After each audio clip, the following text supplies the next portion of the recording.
Hello అండి. ఇటీవల జరిగినటువంటి సంఘటన, ఇటీవల జరిగిన ఒక సంఘటన చాలా మందిని కలిచివేసింది.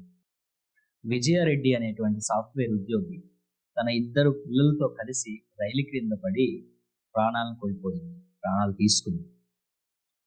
మంచి జాబ్, సుమారు రూ. 1,00,000 జీతం. బాగా చదువుకుంటున్నటువంటి ఇద్దరు పిల్లలు. బయటకు చూసినప్పుడు ఒక సాధారణమైనటువంటి, స్థిరమైనటువంటి జీవితం కనిపిస్తుంది. అయితే ఒక్కసారిగా ఆమె తీసుకున్నటువంటి నిర్ణయం అందరినీ ఒక ప్రశ్న అడిగేలాగా చేసింది. ఇంత మంచి పరిస్థితి ఉన్నా ఎందుకు? దగ్గర వాళ్ళు చెప్తున్నది ఏంటంటే, పెద్దగా ఆర్థిక ఇబ్బందులు లేవు, కుటుంబ గొడవలు లేవు. అయితే కారణం ఏమై ఉంటుంది? నిజమేమిటంటేనండి, మనిషి జీవితంలో జరిగే ప్రతి సమస్య బయటికి కనిపించకపోవచ్చు, కనిపించదు. కొన్ని పోరాటాలుంటాయే, నిశ్శబ్దంగా జరుగుతూ పోతూ ఉంటాయి. చుట్టూ మనుషులున్నా మనసులో ఒంటరితనం అనేటువంటిది పెరుగుతుంది. బయట నవ్వుతున్న వ్యక్తి లోపల ఎంత ఒత్తిడితో ఉన్నాడో, లేదా ఒత్తిడితో ఉన్నదో చాలా సార్లు ఎవ్వరికీ తెలియదు. ఇక్కడ ఒక ముఖ్యమైనటువంటి విషయం మనం అర్థం చేసుకోవాలి. మనస్సు బలహీనపడటం అంటే అది కేవలం ఆలోచనల సమస్య మాత్రమే కాదు. ఒకవేళ అలా అనుకుంటే మనం పొరపాటు చేసినట్టు అవుతుంది.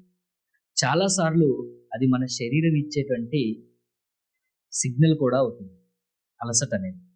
ఈ రోజుల్లో ఉద్యోగ జీవితం, ముఖ్యంగా సాఫ్ట్‌వేర్ ఫీల్డ్‌లో ఎక్కువ మంది పని గంటలతో ఒత్తిడి, స్క్రీన్ టైం ఎక్కువగా ఉండటం, నిద్రలేమి, కుటుంబం మరియు పని మధ్య బ్యాలెన్స్ ఆ సమస్యగా అవుతుంది. ఎప్పుడు పని ఒత్తిడిని కలిగి ఉండటం, ఇవి నెమ్మదిగా మనసును అలసటకు గురి చేస్తాయి. మన మెదడు సరిగ్గా పనిచేయడానికి కూడా పోషకాలు అనేటువంటివి అవసరం. Vitamin B12, vitamin D, iron, omega 3, magnesium వంటి పోషకాలు తక్కువైతే కారణం లేకుండానే అలసటగా అనిపిస్తుంది, ఆసక్తి తగ్గినట్టుగా అనిపిస్తుంది, ఒంటరిగా ఉండాలనేటువంటి ఆలోచన ఉంటుంది, నెగిటివ్ ఆలోచనలు అనేటువంటివి పదే పదే వస్తూ ఉంటాయి. నెమ్మదిగా పెరుగుతాయి.